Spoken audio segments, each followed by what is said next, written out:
un pacto prohibido ante un rey desesperado. Una sombra que respondió desde un reino donde la identidad se disuelve. ¿A quién llamó realmente Saúl aquella noche? A Samuel. O a algo que fingía ser él. Prepárate.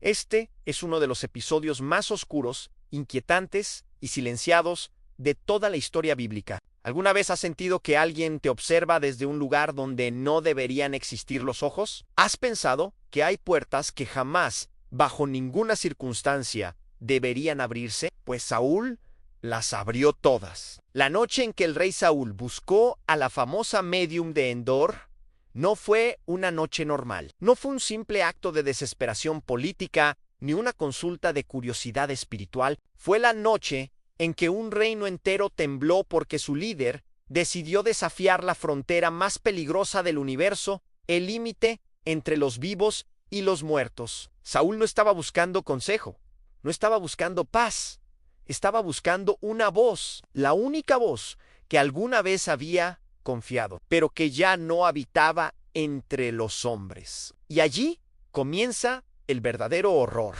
porque cuando un rey rompe sus propios decretos, cuando pisa un territorio prohibido que él mismo ordenó purgar, significa que su miedo ya es más grande que su cordura. Saúl había expulsado a todos los médiums, adivinos, hechiceros y necromantes. Pero esa noche fue directo a uno. La Biblia lo cuenta de forma sobria. Los antiguos comentaristas lo maquillaron con prudencia. Pero si lees entre líneas, si observas el trasfondo histórico y espiritual, te das cuenta de algo escalofriante. La entidad que apareció no era Samuel.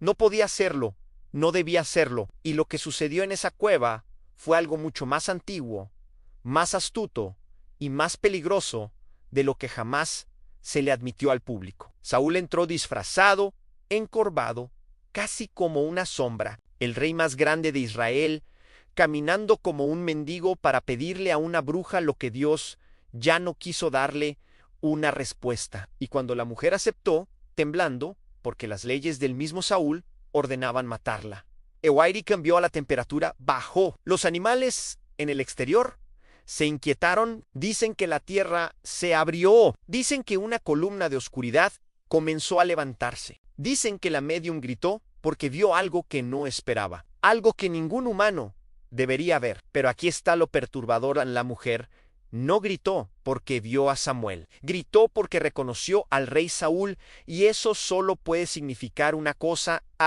lo que estaba subiendo desde las profundidades no parecía un profeta santo. Lo que estaba subiendo hacía que el disfraz del rey se volviera irrelevante. Lo que estaba subiendo ya sabía todo. La figura que emergió no era un anciano lleno de luz, no era un profeta vestido con autoridad, no era una aparición celestial, era otra cosa, algo que imitaba, algo que adoptaba la forma del muerto que el vivo quería ver. ¿Has escuchado historias de entidades que toman rostros prestados? Seres que imitan voces, gestos, recuerdos, solo para entrar en la mente del invocador. Muchos expertos creen que eso fue exactamente lo que sucedió, porque cuando esa figura habló, su mensaje no fue de consuelo, no fue de dirección divina, fue puro terror psicológico, una sentencia nun, maldición, una condena disfrazada de profecía, como si la entidad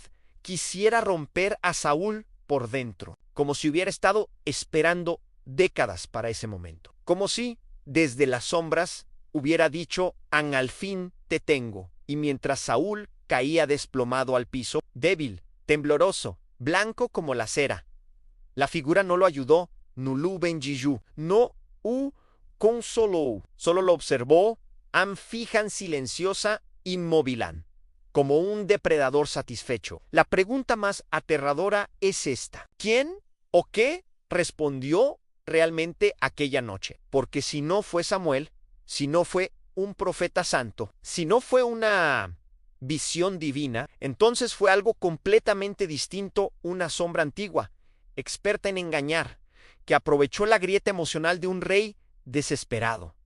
Y lo que Saúl desató esa noche jamás volvió a encerrarse. El eco en la cueva no era humano, la médium temblaba. Saúl estaba arrodillado, paralizado por algo que no comprendía. Y la figura que se alzó en medio del ritual no pertenecía al mundo de los vivos. ¿Qué clase de ser respondió al llamado? ¿Qué intención tenía? Prepárate, Ann. Esta es la parte que muchos expertos prefieren ignorar, porque sugiere que algo oscuro, antiguo y manipulador fue liberado aquella noche. La figura que emergió de las sombras no habló al principio, solo permaneció allí, rígida, como si el tiempo se hubiera detenido para contemplar ese instante prohibido. No se movía, no respiraba, no mostraba emoción, y sin embargo, Saúl sintió que lo escaneaba desde adentro, no desde afuera, sino desde lo más profundo de su mente. Un silencio espeso llenó la habitación. La médium retrocedió con un gemido ahogado. El rey tragó saliva, incapaz de romper el hechizo. Entonces sucedió. La entidad inclinó la cabeza, lentamente, como un animal curioso, o como una inteligencia ajena que intentaba imitar un gesto humano. No era un movimiento natural, era mecánico, preciso, casi reptiliano. Y en ese instante, Saúl sintió algo que no había sentido desde joven, a miedo físico, miedo primitivo. Miedo al depredador que te ve antes de que tú lo veas a él, a la figura. Adoptó la forma de Samuel, Cian, pero algo no encajaba. La postura era demasiado rígida. La sombra a sus pies se movía con retraso. El aire alrededor se ondulaba, como si luchara por mantener la forma. Muchos creen que era un Espíritu Santo, pero la Biblia jamás dice que Dios permitió ese encuentro. Muchos creen que Samuel regresó, pero Samuel mismo dijo que Saúl estaba condenado, y su mensaje no tenía rastro de misericordia. Muchos creen que era una simple ilusión, pero Saúl salió de esa cueva destruido, como si una energía lo hubiera drenado por completo. Entonces, ¿qué era? La teoría más inquietante señala a una entidad imitadora, un ser del bajo mundo espiritual especializado no en atacar sino en copiar. Copia voces, ancopia memorias, copia apariencias, ancopia emociones, y las usa como anzuelos para entrar en la mente del invocador. Ese tipo de entidades no se presentan con violencia, no lanzan ataques, no necesitan gritar. Su arma es la manipulación absoluta. La médium lo sabían, por eso gritó. No porque viera a Samuel, sino porque reconoció que aquello no era Samuel, y su sorpresa la delató. Su terror rompió su fachada profesional. Ella entendió inmediatamente que Saúl había traído a la cueva un tipo de presencia que ninguna bruja sensata querría enfrentar. La entidad habló al fin. La voz era profunda, distorsionada, como si viniera de dos lugares al mismo tiempo. No era la voz del Samuel que todos conocieron, pero la entonación, el ritmo, eran lo suficientemente similares para engañar al rey, como si la criatura hubiera escuchado la memoria de Saúl y la hubiera copiado al instante. ¿Por qué me has molestado?, dijo la figura. No era una frase celestial, no era una frase consoladora, era una acusación, un reproche, una señal de molestia, impropia de un profeta justo, pero muy típica de un ser engañador que odia ser invocado sin permiso. Saúl cayó de rodillas. El corazón le latía como si quisiera escapar del pecho. La cueva era cada vez más fría. La luz de las antorchas oscilaba como si una corriente de aire invisible las estrangulara. Entonces, la entidad dio su mensaje a No. Fue una profecía, no fue una visión, fue una condena, un pronóstico de desgracia, muerte y destrucción, un veneno psicológico depositado directamente en las emociones del rey, una sentencia sin espacio para la esperanza. Pero aquí está la parte más escalofriante. La maldición que la entidad pronunció no se limitaba al destino militar de Saúl, sino al destino espiritual de su alma. Ningún profeta verdadero había hablado así.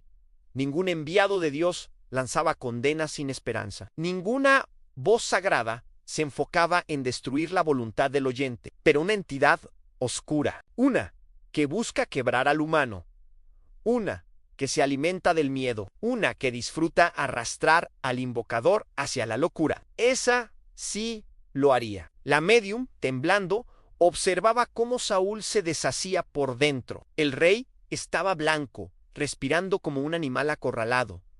La entidad avanzó un paso. El suelo crujió, las paredes vibraron levemente. Y por un segundo, solo un segundo, el disfraz se quebró. La forma humana se distorsionó. La silueta se estiró. Un rostro antiguo, no humano, no amable, se reveló antes de volver a cubrirse con el rostro de Samuel. La médium cayó al suelo. Saúl retrocedió arrastrándose, porque por fin entendieron lo que habían invocado. No era un profeta, era un impostor del inframundo, una criatura que había estado esperando siglos, cientos de rituales fallidos, docenas de invocadores muertos, para encontrar a un rey lo suficientemente desesperado como para abrirle la puerta. Y esa noche Saúl la abrió. Después de aquella noche, Saúl no volvió a ser el mismo. Algo regresó con él desde la cueva, algo que no hablaba si mostraba, pero respiraba sobre su conciencia. Esta parte revela las secuelas psicológicas, espirituales y físicas del pacto prohibido. Lo que nadie cuenta, en la entidad, no solo habló quedó. Saúl salió de la casa de la medium, caminando como un hombre herido en el alma. No faló, no miró a nadie, no quiso comer. Y aunque sus soldados pensaron que simplemente estaba abrumado por la profecía, la verdad era muchísimo más oscura. Desde esa noche, Saúl sintió que no estaba solo. Al principio era apenas un murmullo, una presencia silenciosa detrás de su hombro, un peso invisible apoyado en su espalda, un frío que se quedaba incluso bajo el sol, un susurro que no decía palabras, pero transmitía emociones a miedo, paranoia, desesperación. El rey comenzó a despertar empapado en sudor, respirando como si hubiera corrido kilómetros. En sus sueños veía sombras con el rostro del profeta distorsionado, intentando formar palabras que no tenían sentido humano. Intentó ignorarlo, intentó distracciones. Intentó incluso rezar, pero cada vez que buscaba un momento de silencio, la presencia se hacía más fuerte. Los sirvientes empezaron a notar los cambios. Saúl hablaba solo, miraba hacia rincones vacíos, como si alguien estuviera parado allí, daba órdenes sin sentido, y luego se arrepentía de ellas como si recibiera objeciones de un interlocutor invisible. Uno de los capitanes dijo alguna vez: el rey parece discutir con sombras, pero nadie se atrevía a mencionarlo 2 veces. El sonido más perturbador era el que solo Saúl escuchaba, un golpe seco en la puerta de su mente. No literal, no físico, pero tan claro como una mano tocando madera, golpe, golpe, como si la entidad quisiera entrar más profundo. Días después, Saúl dejó de dormir. Dijo que cada vez que cerraba los ojos, veía el rostro del profeta que había invocado, pero no la versión humana ni la versión disfrazada, sino esa forma grotesca que había visto por un instante, la verdadera, la que no podía describir con palabras, sin sentir que algo lo escuchaba desde el otro lado. Los consejeros del rey empezaron a sentirse incómodos en su presencia. Decían que la habitación se volvía pesada cuando él entraba, que la luz parecía opacarse, que el aire se volvía frío sin explicación. Uno de los sirvientes juró que vio la sombra de Saúl moverse de forma distinta a su cuerpo, como si hubiera 2 siluetas superpuestas. El sirviente desapareció al día siguiente. Nadie preguntó por él. La paranoia del rey aumentó. Cada vez hablaba más del enemigo, pero ya no del ejército rival, sino de algo que lo perseguía por dentro. No quiere dejarme, dijo una noche, con la voz quebrada. No me dejará hasta que haga lo que quiere. Nadie entendió, ninguém se entender. Pero aquí viene la parte más escalofriante. La entidad no solo lo perseguía, lo influenciaba. Saúl empezó a tomar decisiones impulsivas, destructivas, violentas. No dormía, no comía, no confiaba en nadie, ni siquiera en sus hijos. A veces se quedaba quieto durante largos minutos, mirando hacia la nada, como si escuchara instrucciones de alguien que sus generales no podían ver. Una noche, uno de ellos se armó de valor y le preguntó: ¿con quién habla mi rey? Saúl giró lentamente la cabeza, con los ojos vidriosos, y respondió: Con el anel general retrocedió un paso sin darse cuenta. Saúl sonrió en una sonrisa que no era suya, una mueca que parecía más bien un empujón desde adentro. La entidad estaba usando su rostro en pequeños gestos, movimientos involuntarios, expresiones que Saúl jamás había hecho en su vida. No era posesión completa, era algo peor, una cohabitación. Dos voluntades dentro del mismo cuerpo, una dominante, otra quebrándose poco a poco. La corte empezó a sentir un ambiente opresivo, como si la oscuridad hubiera entrado al palacio y se negara a irse. Los músicos ya no podían aliviarlo. Las estrategias militares parecían confusas, contradictorias, casi suicidas. Era como si Saúl estuviera siendo dirigido hacia su propio final. Como si la entidad quisiera consumar un destino que empezó en la cueva y debía completarse en el campo de batalla. Algunos dicen que Saúl ya estaba condenado. Otros dicen que fue él quien abrió la puerta, pero la verdad más inquietante es esta: en la entidad no vino por curiosidad, vino porque Saúl la llamó, y cuando un rey abre una puerta espiritual, no solo la abre para sí mismo, sino para su reino entero. Lo que entró esa noche no quería hablar, quería quedarse, quería avanzar, quería reclamar lo que consideraba suyo. Y lo peor está por venir. La madrugada se levantó pesada, como si la atmósfera misma anticipara que algo decisivo estaba por ocurrir. En la península, los radares aliados continuaban detectando actividad irregular, pero nada concreto. Era el tipo de silencio que no tranquiliza el que avisa. Washington mantenía una vigilancia constante. En reuniones cerradas, los análisis coincidían. En Corea del Norte estaba midiendo límites. No buscaba guerra, buscaba presión, atención y negociación.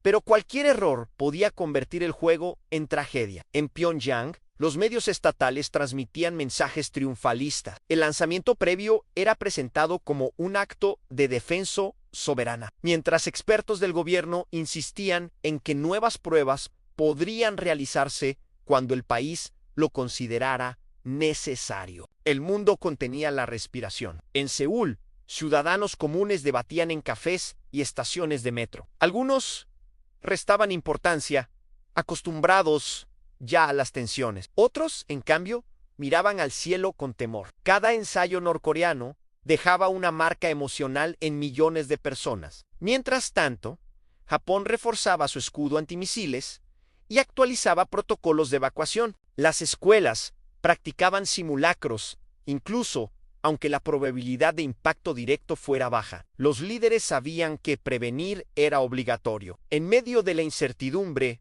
un detalle inesperado cambió la narrativa a nuevas imágenes satelitales. Mostraron movimiento en una segunda base norcoreana, pero con características distintas. No era un sitio de lanzamiento, era un complejo de comunicación estratégica. Analistas interpretaron esto como una señal a Pyongyang. Estaba abriendo la puerta a posibles negociaciones indirectas. Era su forma de decir: Yonde, estamos listos para hablar, pero desde una posición de fuerza. La OMS, la Naciones Unidas, convocó a una sesión urgente. Allí, entre discursos tensos y llamados a la calma, surgió un consenso global. Debía evitarse que la escalada llegara al punto de no retorno. Era momento de diplomacia firme, no de amenazas vacías. Horas después, un comunicado oficial rompió el silencio. En Corea del Norte declaró que por ahora no realizaría nuevos lanzamientos. Un gesto pequeño, pero significativo. Las tensiones no desaparecieron, pero el mundo pudo exhalar al menos por un instante. En ese respiro quedó claro un mensaje: el equilibrio en la región es frágil, complejo y depende de decisiones que se toman lejos de la vista pública. La historia continuaría, pero esa noche la humanidad ganó un día más de tranquilidad.